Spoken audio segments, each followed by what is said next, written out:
예수님의 아버지 요셉은 어려운 시절에 그의 가족과 그의 부모들에게 양식을 공급했던 그 요셉, 그보다도, 그리고 예수님의 장례를 치르게 해줬던 아리마다에 사는 요셉보다도 실은 존귀한데 이 큰 인물들 틈에 묻혀서 그의 이름이 가려져 버린 인물입니다. 이 땅에 구원자가 이 땅에 오시기까지 맨 마지막에 헌신했던 사람이었거든요. 고민 많이 한 사람이었어요. 많이 괴롭고 많이 힘들었던 사람이 저는 요셉이라고 생각합니다. 이 예수님을 사람들이 잘 모르는 거예요. 또 마리아에게, 그의 아내 마리아에게 완전 붙여가지고 이 요셉은 별로 사람들이 귀하게 여기지도 않을 뿐만 아니라 그 이름이 가려져 있는 인물 중에 한 사람입니다. 그래서 오늘은 정말 중요한 역할을 했지만 관심을 제대로 받지 못했던 요셉에 대한 이야기를 나누고자 하는 것입니다. 정말 귀한 인물입니다. 요셉의 고향은 예루살렘에서 약 12km 떨어진 곳에 위치해 있는 동네입니다. 그리고 그가 자란 것은 우리가 잘 알고 있는 것처럼 나사렛입니다. 나사렛에서 무슨 선한 것이 날 수 있느냐 이렇게 말하는 것을 보게 되지만 그 동네를 얕잡아 본 거예요. 별 큰 인물이 없다는 얘기예요. 그리고 사람들을 관심에도 벗어난 지역의 사람들입니다. 큰 마을이 아니라는 말입니다. 특별하지 않은 마을입니다. 요셉은 그곳에서 하는 일이 목수였으니까 더더욱 그의 이름은 세상 사람들에게 관심을 받지 못했던 사람 중에 하나입니다. 부족했지만 그렇지만 요셉은 행복했습니다. 이유 하나, 그가 사랑하는 여인이 있어 정혼한 사이이기 때문에 정말 행복했습니다. 이 땅에 태어나서 많은 것을 얻고 살잖아요. 저는 부모 밑에서 사랑을 많이 받고 컸죠. 지난주 와서 설교하신 김마무기 목사님은 자기가 태어났을 때 어머니가 돌아가시고 8살 때 아버지가 돌아가고 고아가 됐다 그러잖아요.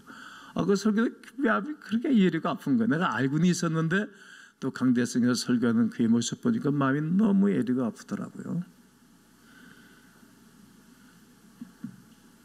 나중에 비군이 그 집에 가서 살다가 아들 하자께서 어떻게 내가 아들 하냐고 나왔다 그러잖아요. 좋은 가문과 결혼을 해서 4대째 예수 잘 믿는 아내를 만나서 행복하게 산다고 그 얘기를 하더라고요. 없는 가운데 많이 우리가 얻고 취하고 살아가는데 그 중에 하나 남녀 사이에 특별히 남자들에게는 아름답고 믿음이 있고 신실하고 그리고 자기를 도와줄 여인을 얻는다는 것은 큰 복입니다.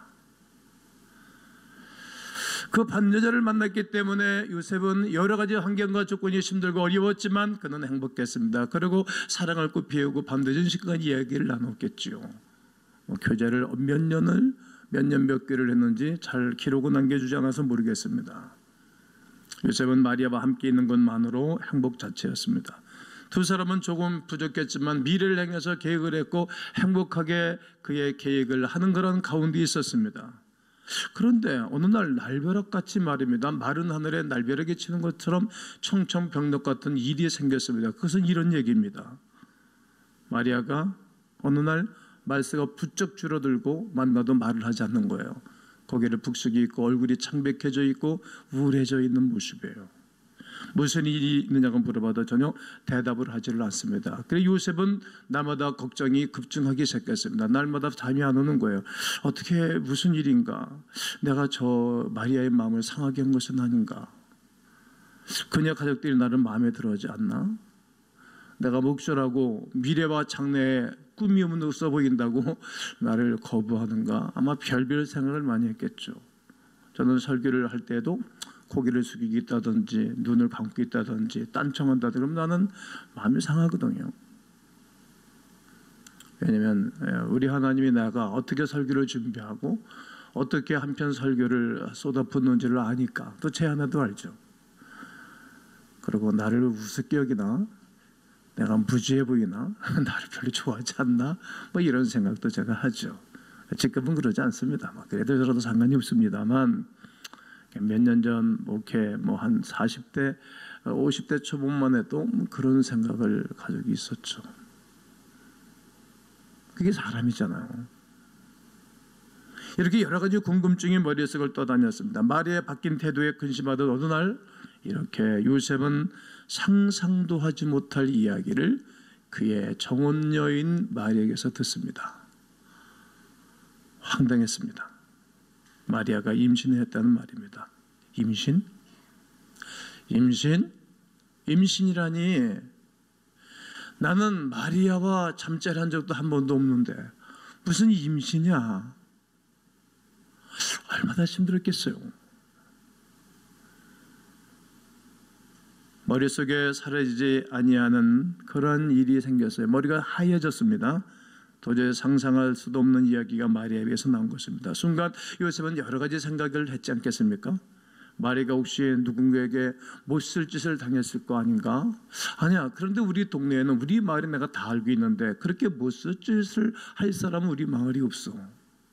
아니면 마리아가 나와 정혼은 했지만, 나와 교제는 하고 있지만 어느 한 남자와 교제하고 마음에 든 남자와 못된 짓을 한 거 아닌가? 아니야. 마리아는 늘 나를 대할 때 그런 눈빛 한 번도 본 적이 없어. 여러 가지 생각을 했습니다. 그런데 어떻게 내게 이런 일이 생길 수 있지? 마리아가 어떻게 나한테 이렇게 할 수 있지? 그동안에 그런 나와 만나서 이야기 나누고 그런 개그를 했던 얘기는 뭐야? 나를 얼마나 그런 우습게 여긴 거 아닌가? 별별 생각에 잠자리가 들지도 못할 뿐만 아니라 밥 먹을 맛도 없고, 일이 많이 들어오고 그래도 목수일도 하기 싫고 돈 버는 것도 별로 관심이 없었습니다. 배신감에 이렇게 있을 때 내가 어떻게 하면 될까? 그러나 요셉의 아름다움은 입을 꾹 닫는 거였어요. 말을 아꼈답니다. 말을 안 하는 거예요. 속으로 번민과 마음의 상처가 있었지만 이를 꾹 닫고 있는 요셉의 모습을 보게 됩니다. 마리아의 대답을 듣기조차도, 말하는 것조차도 두려웠습니다. 그런데 요셉은 이어진 마리아의 말에 더 화가 났습니다. 마리아의 말인즉 천사가 나타나서 자기가 말했다는 거야. 천사들에 대해서 조상들로 하여금 말은 들어봤지만 본인도 경험한 적도 없고, 그리고 그동안에 마리아가 천사를 만났다든지 천사가 나에게 이렇게 행했다든지 그런 말들을 했더라면 이게 이해가 되겠는데 그런 말을 한 적도 한 번도 없습니다. 아직 처녀인 그에게 이런 일이 생겼답니다. 누가복음 1장 35절 한번 다 함께 한번 읽어볼 겁니다. 시작. 천사가 대답하여 이르되 성령이 내게 임하시고 지극히 높으신 이의 능력이 너를 덮으시리니 이러므로 나실 바 거룩한 이는 하나님의 아들이라 일컬어지리라. 요셉은 더욱 화가 난 것입니다. 견딜 수가 없는 일입니다. 마리아가 사랑과 믿음을 배신한 것도 모자라 이제는 자기 자신을 바보 취급하는 것처럼 느껴졌기 때문입니다. 나를 뭘로 보고 그러는 거야? 천사? 메시아? 하나님의 아들이 마리아를 통해서 태어난다고? 뭐야? 처녀가 아들을 낳아? 이런 허무맹랑한 소리가 어디 있노? 그리고 더 요셉은 화가 올라왔습니다. 요셉은 마리아의 말을 되새기면서 자신을 철두철미하게 무시하고 우습게 여기는 마리아의 언어, 마리아의 눈빛, 마리아의 행동에 더 머리가 아파지고, 그리고 신뢰가 무너졌습니다. 그리고 순간 마리아를 향해 말을 쓰는 경멸과 부도덕함으로 끌어올라와서 비웃음조차 끌어올랐습니다. 그리고 누구든지 배신을 당하게 되어지면 어떻게 복수할까, 그런 생각 들지 않습니까? 그리고 요셉은 합법적으로 복수할 수가 있습니다. 왜냐하면 성경을 아니까. 구약 성경의 법은 정혼한 사람이 결혼하기 전에 아이를 가지면 부도덕한 여자로 취급해서 돌로 쳐 죽이는 것이 이스라엘의 구약의 법입니다. 그러니까 합법적으로 그를 죽일 수 있어요. 그리고 그동안에 본인이 큰 실수와 잘못 없이 인생을 살았기 때문에 교회 노예 그 동네 장로들을 찾아가서 2차 저차 해서 마리아는 부독한 여자니까 돌로 쳐 죽이시오 이렇게 말하게 되어지면 이제 마리아는 그냥 손도 안 쓰고 그냥 보복하는 거예요. 이것도 알고 있어요. 그냥 모든 부분에 요셉이 유력하고 어떤 방법으로 대처한다 할지라도 요셉이 이기고 승리하는 게임입니다. 그러나 요셉은 여러 가지 생각대로 행하지 않았습니다. 마리아를 향한 사랑이 깊고 또 깊었기 때문입니다. 사랑은 허다한 죄를 덮기 때문입니다. 고통 중에서도 여전히 마리아를 사랑하고 있었습니다. 그러나 마리아와하고는 이제는 결혼할 수는 없었습니다. 그렇게 결정을 내렸어요. 그래, 내가 마리아하고는 결혼할 수는 없다. 자, 그럼 나는 어떻게 하지? 그래서 조용히 그는 파혼하기로, 아무에게도 알리지 아니하고 파혼하기로 그는 결정을 내렸답니다. 그리고 마치 아무 일도 없었던 것처럼 그 정혼하기 그 이전에 이웃집 알고 있는 그 소녀로 생각하고 아무것도 없는 것처럼 정리를 하였습니다. 그 정리가 바로 마태복음 1장 19절입니다. 그러고 나서 하나님이 그에게 다 찾아오시는 모습입니다. 그의 남편 요셉은 어떤 사람이라고요? 의로운 사람이라고. 의롭다 이 말은 믿음으로 살아간 사람이다 이런 말이에요. 의로운 사람이라. 그를 드러내지 아니하고 어떻게 했다고요? 가만히 끊고자 했대요. 그런 얘기를 다 하고 자기는 아르바이가 100% 검증되고 그냥 속 시원하게 홀가분하게 자기는 살 수가 있는데 드러내지 아니하고 말하지 아니하고 조용히 해결하려고 그랬다는 겁니다. 당시 여자의 신분은 우습게 여겼습니다. 사람 취급도 안 했습니다. 숫자에 들어가지 않았습니다.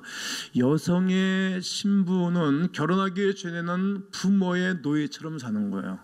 그러니까 여러분 그냥 집에서 부모에게 그냥 100% 순종하고 살아야 돼요. 부모가 나쁜 짓 시키지는 않잖아요. 네? 말이 있잖아요. 도둑질 해갖고 밥 먹고 사는 아버지가 아들한테 그랬다 그러잖아요. 야, 너는 말이야 공부 열심히 하고 잘 살아. 네 애비는 비록 도둑질하고 밥 먹고 살지만 네는 그러면 안 돼. 그렇게 말한다 그러잖아요. 그게 부모의 마음 아닙니까? 그래 내가 그동안 사랑하고 좋은 관계를 누렸으니 좋다. 가만히 끊고 그냥 옛날로 돌아가자. 난 그러나 마음은 아프다. 그러나 없던 걸로 하자. 그래도 내가 사랑했던 사람 아니냐. 그러면서 그날 밤 잠을 자는데 이제 하나님이 나타나시는 거예요. 뭐라고? 오늘 본문을 읽습니다. 1장 20절 21절 읽겠습니다. 시작.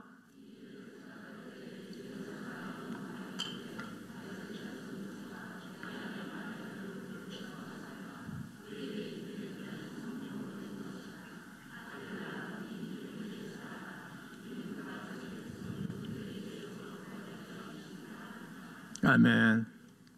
꿈에서 깬 요셉이 요한이 번복한 것입니다. 왜냐하면 자기의 정혼녀 마리아를 통해서 말했던 천사가 나타난 거예요.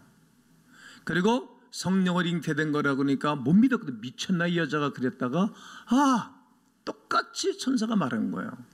놀랬죠. 그리고 이는 구원할 자다. 모든 백성들을 구원할 자다. 앞으로 나를 통해서 태어날 이 아기가 이 세상의 구원자다. 모든 사람들을 구원할 메시아다. 이렇게 마리아를 통해서 말했는데 똑같이 천사를 통해서 말한 거예요. 정리가 딱 됐어요. 여러분 하나님의 역사하시면 같이 일어나는 거예요. 똑같이. 그게 인격적이세요. 인격적 고유성과 하나님의 특별한 하나님의 역사가 있는 것이 그분의 인격적입니다. 사람을 이렇게 사랑하는 것입니다. 놀랐습니다. 그리고 얼마 전에 마리아가 자기 한 말들이 다 정리가 됐고 믿어졌습니다. 부끄러웠습니다. 아, 그러면 그렇지. 그러면 그렇지. 그렇게 깨달아지는 거예요. 여러분, 복잡하고 힘든 관계 사람이 아무리 이해시키려고 해도 안 되더라고. 누가? 하나님이 말씀하시면 되는 거예요. 하나님이 은혜를 주시면 되는 것입니다. 내 인생에 하나님이 개입하시도록 하는 거예요. 그 전에 우리가 속단하지 않는 것입니다. 기다려야 되고 찾는 것이옵시다. 그 순간 요셉은 매우 부끄러웠습니다. 마리아는 자신을 배반하는 것이 아니라 여전히 사랑하고 있었다는 것이 믿어졌던 것입니다. 사랑하고 믿었기 때문에 보통 사람으로서는 이해할 수 없는 일들을 말해 주었는데도 불구하고 오히려 그녀를 믿지 못한 것에 대한 부끄러움이 요셉에게 찾아왔습니다. 모든 상황이 정리된 요셉은 서둘러 마리아에게 달려가 자신이 의심한 것에 대해서 용서를 구했습니다. 그리고 그녀와 서둘러서 결혼을 하였습니다. 웨딩 마치를 했어요. 이번 토요일 날 제가 또 주일을 하는데 결혼하는 청년들 자매들이 얼마나 좋아하는지 몰라요. 부모들도 좋아해요. 엄마들은 안 울어. 원래 엄마는 쇠가지고, 근데 아버지들이 다 운다고 거기다가 울어요. 이제 복잡하고 어려운 관계 다 해결하간다면 좋아진 겁니다. 사랑하는 성도 여러분, 하나님의 관계를 잘 이루어가는 사람이 지혜로운 사람이고, 하나님과의 관계 속에 이루어지고 사람들과 좋은 관계를 이루기를 주의 이름으로 권면합니다. 이것이 요셉에 대한 이야기입니다. 얼마나 행복했겠어요. 요셉은 처음 현실을 받아들이기가 힘들었지만 천사의 말을 받아들이고 믿음의 발걸음을 떼면서 그의 삶은 달라졌습니다. 아멘 해보세요. 말씀이 요셉을 자유하게 했습니다. 요셉을 평안하게 했습니다. 말씀이 요셉과 마리아를 다시 화목하게 했습니다. 이 말씀은 영원하신 하나님이십니다. 말씀은 영원하신 하나님의 말씀입니다. 신앙이 깊어졌다는 얘기는 성경을 믿는 것입니다. 그런데 요셉이 그 위에 평탄한 삶을 살았으면 얼마나 좋겠습니까? 이후에는 해피엔딩, 계속 행복해야 되는데 또 그러지 않은 거예요. 그 당시에 아우구스투스 황제가 로마 정부로부터 세금을 걷어들이기 위해서 모든 민족은, 모든 사람들은 자기 고향에 가서 호적하라는 것입니다. 인구도 숫자 세우기도 하고, 그리고 호적 다시 정리하라는 거예요. 그러니까 요셉의 고향은 베들레헴이니까 그를 향해서 가는 거예요. 작년에 이 성탄절 설교를 하고 난 다음에 철예배 시간에 영화를 보여드렸죠. 요셉, 목자들, 그들의 다 영화를 총집행해서, 그래서 영화를 보여드렸더니 교인들이 너무 좋았다고, 전기가 딱 됐다고. 올해도 한번 보여드릴까 그런 생각을 아직까지 결정은 안 졌습니다. 그리고 올라가 보니 발 빠르고, 그리고 힘 있는 사람들이 여관을 다 예약을 한 거예요. 여러분, 힘 있는 사람들은 자기 비서들이 요즘 다 잡잖아요. 전 세계 사람들이 한국에 몰려오는 그런 큰 대회를 하면 발 빠른 사람들이 다 예약을 다 하는 겁니다. 이처럼 가난하고 힘이 없었던 요셉이었으니까 올라가 보니까 다 예약이 되고 다 만석이에요. 갈 데가 없어요.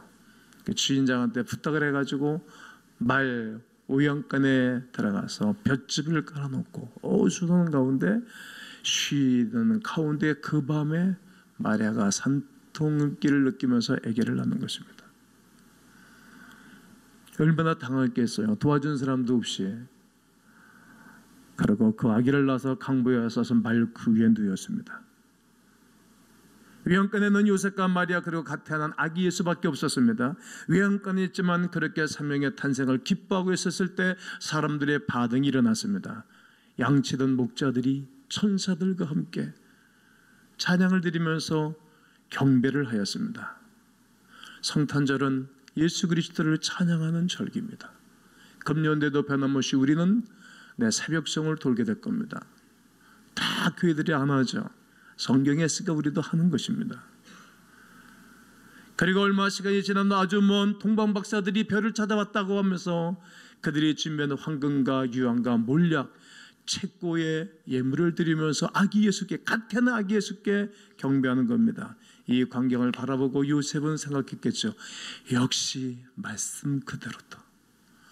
이 아기 예수, 우리를 통하여 돌봄받고 태어난 이 아기 예수가 메시아인 것을 알았습니다. 얼마나 큰 충격인지 모릅니다. 그러고 난 다음에 그때 당시에 헤롯이 대아기 학살 정책을 필 때에 하나님이 그에게 또 말합니다. 애굽으로 피난 가라고. 애굽으로 피난 갔다가 또 그가 죽고 나니까 올라가라고 그래서 다시 나사렛에 피해서 그의 고향이 아닌 나사렛에 가서 아기 예수가 길러지는 것입니다. 요셉 그 누구보다 하나님의 인도하심을 직접적으로 받은 사람이었습니다. 하나님께 대하여 표대가 안테나가 꽂혀있는 사람이었습니다. 그리고 하나님의 말씀에 철두철미하게 순종하는 사람이었습니다. 그런 요셉도 한 가정의 평범한 아버지였습니다. 예수께서 12살 되는 그런 가운데 일가 친척들과 함께 예루살렘에 6월절 제사를 드리러 올라갔다 일주일 동안 제사를 드리고 내려왔습니다. 내려오는 가운데 아기 예수가 없는 거예요. 12살 때였습니다. 부지런히 다시 나을 길이나 찾아서 예루살렘의 성전에 올라가니까 제사장들과 서기관들과 성경 이야기를 하는데 혀가 끌끌 차면서 그들이 대답할 수 없는 얘기를 하는 것입니다. 그때 아기 예수야, 어떻게 네가 나한테 이렇게 할 수 있겠느냐? 너를 찾아 며칠 동안 헤매고 들어왔다. 그러니까 그때 예수님이 하신 말씀이 무엇이었습니까?